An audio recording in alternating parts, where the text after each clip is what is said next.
Verið velkomin í umræðuna. Í dag glímum við algjöra kjarnaspurningu sem sprettur upp úr skýringum Marinó Thabut á biblíutekstum eðli hjálpræðisins. Hver hinn sanna bylting í boðskapi Messíasar?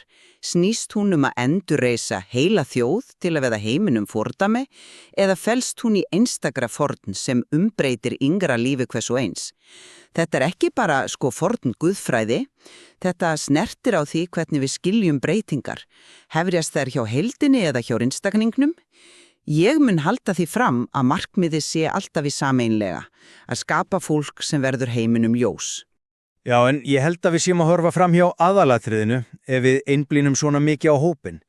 Ég tel að hinn raunverulega, róttæka nýjung sé innri bylting, persónlega frelsun frá syndinni sem birtist í forn eins einstaklings, guðslamsins. Án þessara djúpu persónulegu umbreytingar verður öll umræða sameiginlega ábyrgð, svolítið innantóm. Gott og vel. Grundvallar hugsunin í mínum huga sem birtist skýrast í bók Jesaja þetta alltæka hjálpræðis áform Guðs. Þar talað þjónin sem Ísrael og hlutverk hans tvíþætt. Fyrst að endurreisa sjálfan sig, en síðan, og þetta lykilatriðið, að vera ljós þjóðana svo að nýtt hjálpræði nái til endimarka jarðar. Markmiðir því frá upphafi miklu starra en Ísrael sjálft. Það nær til alls mannkyns og þetta ekki einangrað fyrirheit. Pál Póstuli grípur þannan þráð í bréfi sínu til Korintumanna. Og við þurfum að muna samhengi þar. Hann að skrifa til, sundurleits og oft deilujarns safnaðar í iðandi hafnaborg og brýnir fyrir þeim þessa sameinlegu köllun. Þau köllu til að vera heilög saman sem ein heild. Kirkjan verður þannig í hans huga að sæði hins nýja mannkyns lifandi vitnisburður kærleika Guðs. Hlutverk Messíasar því að kveikja þennan neista, að gera þetta sameinlega vitni mögulegt. Hinir frelsuðu verða sjálfir að frelsuðum með lífi sína. Ég kem að þessu úr, allt annar átt. Það vissulega hefð fyrir þessari sameinlega túlkun, en ég tel að textarnir sjálfir knýja okkur í nýja átt. Hinn raunverulega sprengja í Nýja testamentinu ekki áframhald á hlutverki Ísraels, heldur algjör endurskilgreining á því hver bjargvætturinn Þungamiðjan þegar Jóhannes skýrari lítur á Jesú og segir: sjá Guðs lamb sem ber synd heimsins.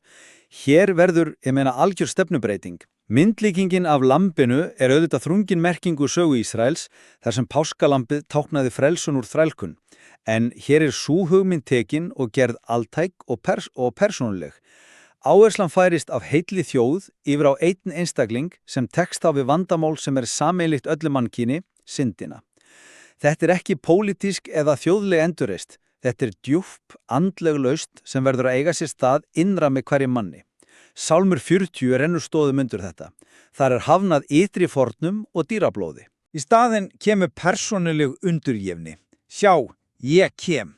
Hinn fullkomna fórn ekki helgiaðhöfn, heldur gjörningur einstaklings sem gefur sjálfan sig. Þessi innri persónulega umbreyting forsenda alls annars. En bíðu nú við. Þú leggur alla áherslu á einstaklingin, en við getum ekki hort fram hjá orðunum í Jesaja. Þú þjónmenn Ísrael, á þér vil ég sýna dýr mína. Hér þjónin skilgreindur sem heild, sem þjóð. Það ekki hægt að komast hjá því. Vissulega, texting verður flókin þegar þessi sami þjón á svo að safna saman Jakob og leiða heim leifar Ísraels, hvernig getur Ísrael endurreist Ísrael.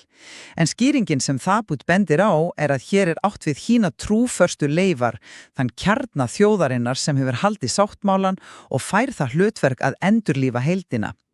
Þetta svona svolítið eins og hugmyndin startup innan stórfyrirtækis, lítill einbeittur hópur sem á að endurnýja og endurvekja allt batteríið.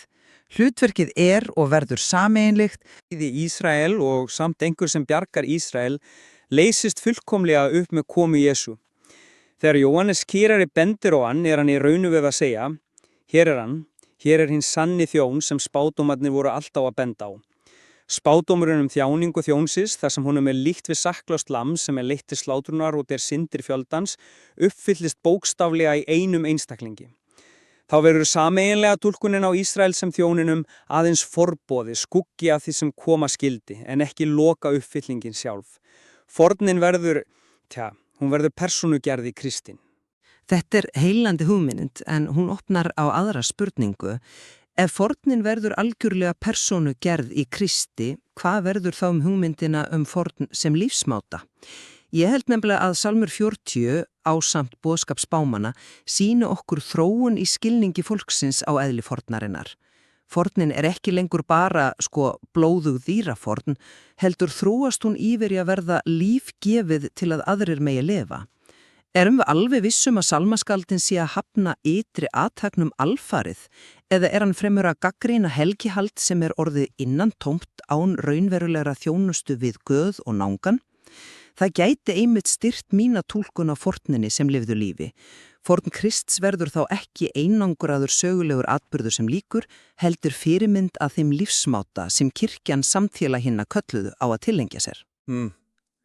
Það sem truflar mig við þá nálgun að hún gerir að mínum mati lítið úr því hversu einstakur atburður forn Krists sögð vera. Þessi þróun sem þú nefnir nær hámarki í Kristi, hún endar ekki þar sem lífsmáti allra. Orðin í sálminum afdráttarlaus, sláturforn og matforn girtist þú ekki, þá sagði ég, sjá, ég kem. Þetta lýsing á einstöku augnabliki, athögg fullkominnar undurgefni sem eðlis ólík öllu öðru. Það þessi eina, endanlega forn sem ber synd heimsins. Sameiginlega þjónusta og kærleikasverk vissulega mikilvæg afleiðinga þessara grundvallaforn, en þau geta aldrei komið í stæðin fyrir hana eða jafnast á við hana. Þau ekki fornin sjálf. Þetta ástand fyrir því að Pál segir að hinni kristnu séu helgaðir í Kristi Jesú. Þeirra staða afleiðing af einstökum atburði sem hefur þegar átt sér stað og sem þeir fá að hluttildi í. Gott og vel, en við skulum þá að ræða þetta hugtak. Að bera synd heimsins. Hvað þýðir það eiginlega í praxis? Því við getum verið sammálum að syndin, ildskan og breiskleikin hörfu ekki úr heiminum eftir krossfestinguna, hún enn til staðar. Skýringin sem textarnir virðast gefa svo að Kristur ánumur ekki syndina með einhverjum töfrum, heldur brýtur hann vald hennar. Hann sýnir fram á að hún hefur ekki lokárið. Hann gefur mannkyninu nýjan möguleika á að losna úr viðjum hennar. En það ekkert sem gerist sjálfkrafa. Þetta hlýtur að vera sameinlegt verkefni sem heldur áfram í þeim sem fylgja honum í kirkjunni, sem Pál kallar einmitt líkama Krists. Þetta ekki minning einn atburð í fortíðinni, heldur áframhaldandi ferli við að byggja upp nýtt mannkyn. Þá hann að draga fram algjöra sérstöðu hans. Og það mikilvægt greinamunur. Í Gamla testamentinu kom andinn yfir konunga og spámenn til að framkvæma ákveðin verk, en þeir gátu vera honum ótrúir. En með Jesú samneitið fullkomin og varanlegt. Það þessi einstaki veruleiki, þetta fullkomna samneiti við Guð, sem gerir honum klæft að brjóta mátt syndarinnar. Þessi sigur verður fyrst að vinnast fyrir einstaklingin.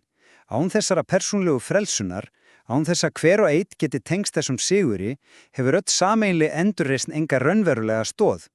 Það verður bara yfirborðskennt siðbót, ekki djúp umdreiting. En það helgi að þú vanmetir kraftin í samfélaginu. Þessi persónlega frelsun sem þú talar hvernig birtist hún? Hún ekki einangruð upplifun, hún kallar fólk saman. Pál segir að allir séu kallaðir ásamt öllum þeim sem allstaðar ákalla nafn drottins vors Jesú Krists. Þetta ekki boð í engaklúb, heldur alheims köllun sem sprengir alla landamæra og menningalega línur. Og til hvers eru þeir kölluð? Til að verða heiló sem þýðir að vera sett til í þar fyrir Guð. Og þessi helgun ekki bara innri tilfinning, hún sýnileg í verkum í því hvernig samfélagi lifir, það vitnisburðurinn. Þannig að persónulega reynslan aðeins upphafið, eldsneitið fyrir sameiginlegt verkefni.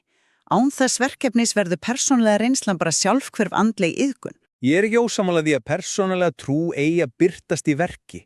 Alls ekki. En ágreiningur okkar snýst hvað grunnurinn og hvað afleiðingin. Ég held að þú setir vagnin á undan hestinum. Þessi sýnilegu verk, þetta ljós sem á að skína, aðeins endurskinn af innri veruleika. Ef ekkert ljós til staðar innra með einstaklingunum, þá ekkert sem getur skínið út af við. Það verður bara sviðsetning.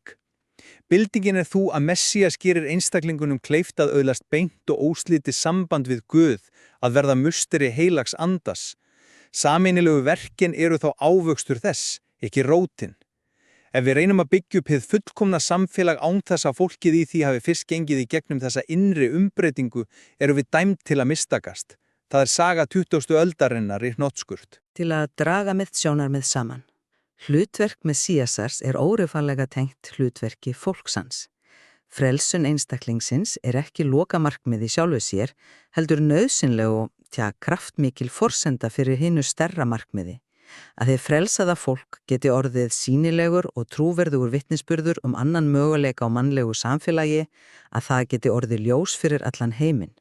Sendiför einstaklingsins og sameiginlegt hlutverk samfélagsins eru tveir hliðar á sama guðlega áformi, en það hið síðarnefnda, hið sýnilega og sameiginlega sem hið endanlega markmið. Mín niðurstaða hins vegar sú að þótt sameiginlega vitnið sé augljós og mikilvæg áleiðing, þá hinn róttækja nýjung og hjarta boðskapsins fólgið í persónulega, frelsandi gjörningi Messíasar. Myndin af Guðslambinu sem tekur á sig synd heimsins og svarið í sálmunum sjá ég kem, benda bæli á einstaka og umbreytandi forn sem grunnurinn að öllu öðru. Þessi gjörning gerir nýtt samband milli Guðs og einstaklingsins mögulegt. Allt annað, þar á meðal hið sameiginlega vitni, sprettur að þeim grunni og getur ekki án hans verið. Svo virðist sem við séum sammála að þessar tvær vittir, hinn persónlega umbreyting og hið sameiginlega vitni, séu órjúfanlega samtvinnaðar. Ágreiningur okkar snýst forgangsröðunina, hvað frumúrsökin og hvað lokamarkmiðið. Nákvæmlega. Og kannski snertir þetta á stærri spurningu sem nær langt út fyrir þessa texta. Raunverulegum breytingum í heiminum komið á við stórbrotnum, einstökum gjörningum sem breyta öllum forsendum eða með þrottlasu sameiginlegu starfi ótal einstaklinga sem byggja upp nýjan veruleika stein fyrir stein. Textarnir sem höfum rætt í dag neyða okkur til að horfast í augu við þá spennu og sýna að það enn margt sem við getum lært af þeim.